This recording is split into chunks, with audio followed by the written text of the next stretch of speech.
they talk to you about a deal?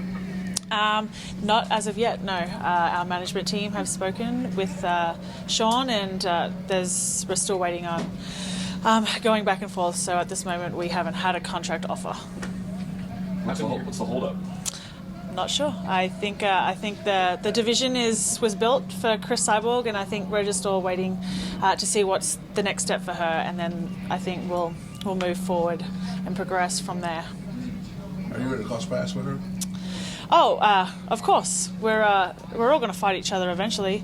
It's just a matter of when that will happen. I think she would like that fight to happen now, but contractually, I'm contracted to Invicta at the moment.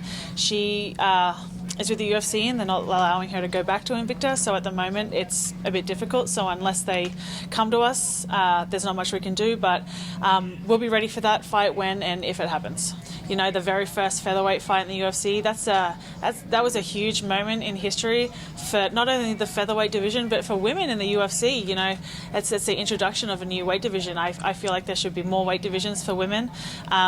Weight cuts are a lot harder for us than they are for guys, and you know, our bodies are completely different. So I feel like introducing new weight divisions is a very smart move, and it's only going to progress from there. And I'm excited for what women's MMA will look like in a year, let alone, you know, into 6 months. You know, Dana has said that this division was built for Chris, and I think they're figuring out everything. You know, she's just been cleared by USADA. They're taking the next step, and I'm sure that they're talking with her and figuring things out. What's the next step for her and the division in the UFC? I think it would be smart to maybe start building division, and so when that is cleared, there are people there that she can come back to, and there's kind of a division kind of formed, but you never know with the UFC. They do things differently, so it's all up in the air. If your contract talks don't progress, would you take another fight in Invicta while you wait? Oh yeah, definitely. I want to stay active.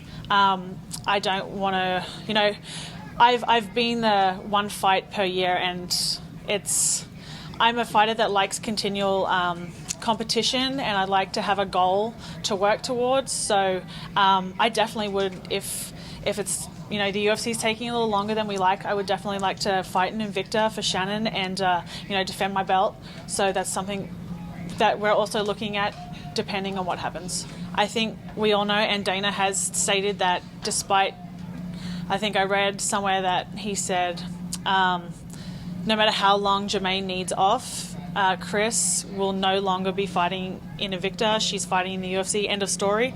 So I think it's a little weird.